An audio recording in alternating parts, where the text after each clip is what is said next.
Hello bachon, let's read the question. The question says which of the following statements is or are correct? Here, statement 1 is given as rate of reaction decreases with passage of time as the concentration of the reactants decreases.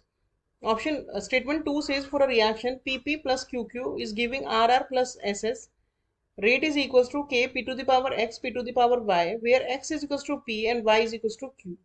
And statement 3 says rate law is the expression in which reaction rate is given in terms of molar concentrations of reactants with each term raised to some power which may or may not be same as the stoichiometric coefficient of the reacting species in a balanced chemical equation.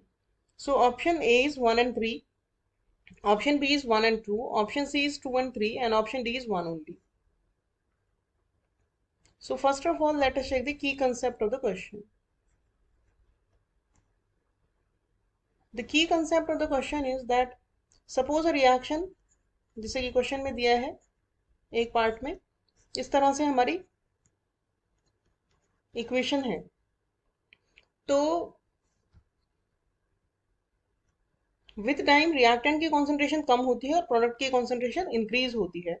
और rate law जो होता है वो rate का expression होता है जिसमें हम रिलेट करते हैं रेट को with the concentration terms, concentration of reactants. Suppose reactant हमारा पी है, तो P to the power x और Q to the power y है। यहाँ पे एक्स जो है वो ऑर्डर है विद रेस्पेक्ट टू पी, और जो y है वो है order with respect to q। तो ये जो होता है रेट लॉ होता है। रेट लॉ बेसिकली एक्सप्रेशन होता है जिसमें हम रिएक्शन की रेट को रिलेट करेंगे with the molar concentration of the reactants. और रिएक्टेंट्स की, जैसे कि आप देख ही रहे हैं कि रिएक्टेंट्स की जो कॉन्सेंट्रेशन है उसको हमने कोई पावर दी है एक्स एंड वाई, तो ये रिप्रेजेंट करता है rate law of any reaction. आगे फर्दर एक्स वाई क्या है, कैसे पी क्यू से रिलेट होते हैं, that we will see in the complete solution. तो अब अगर हम इस क्वेश्चन का कंप्लीट सॉल्यूशन देखें, तो पहला जो स्टेटमेंट दिया है हमें 1 नंबर पे वो एकदम ट्रू है। वो क्यों ट्रू है? क्योंकि जब भी हम, सपोज हम एक प्लॉट बना के देखते हैं, रिएक्टेंट जब हम शुरू करते हैं तो रिएक्टेंट्स हम यहाँ से ले रहे हैं, तो रिएक्टेंट की कॉन्सेंट्रेशन विद टाइम कम होती है। ये कॉन्सेंट्रेशन है और ये है टाइम। और जो प्रोडक्ट होता है वो इनिशियली जीरो होगा क्योंकि प्रोडक्ट शुरू में कुछ भी नहीं है, और प्रोडक्ट की कॉन्सेंट्रेशन हमेशा इंक्रीज होती है विद टाइम। तो ये जो रिप्रेजेंट कर रहा है, ये रिप्रेजेंट कर रहा है प्रोडक्ट का कर्व, और ये जो नीचे वाला है it is showing the reactant का curve.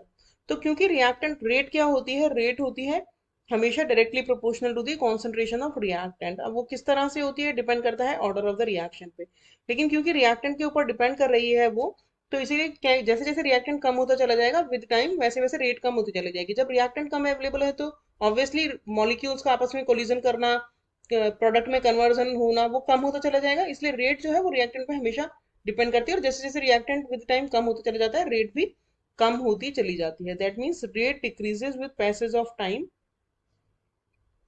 as the concentration of reactant decreases। तो हमारा फर्स्ट स्टेटमेंट ट्रू स्टेटमेंट हो गया। सेकंड स्टेटमेंट में उन्होंने बोला है कि रेट लॉ जो है वो होता है k for the given reaction p to the power x और q to the power y। तो ये तो करेक्ट है कि इस तरह से हम रेट लॉ लिख सकते हैं, लेकिन ये जो x जो है वो इक्वल हो भी सकता है p के और इक्वल नहीं भी हो सकता है p के। दैट मीन्स x मे और may not be equal to p, जो स्मॉल p है। कोएफिशिएंट जो दिया है हमें इक्वेशन में इस तरह से P P plus Q Q is giving R R plus S S. तो ये जो p है ये x के इक्वल हो भी सकता है और नहीं भी हो सकता है। ये डिपेंड करेगा जो एक्सपेरिमेंटल वैल्यू में हम रेट लॉ निकालेंगे। एक्सपेरिमेंट्स में हम क्या करेंगे, हम कॉन्सेंट्रेशन चेंज करेंगे दोनों रिएक्टेंट के टाइम बाय टाइम, और फिर हम देखेंगे उसका इफेक्ट क्या हो रहा है रेट के ऊपर। तो इसलिए x और y जो है ये दे मे और may not be equal to the stoichiometric coefficient given in the question, balance equation. तो मे और may not be equal to, तो इसलिए जो हमारा सेकेंड स्टेटमेंट हो गया ये हो गया फॉल्स।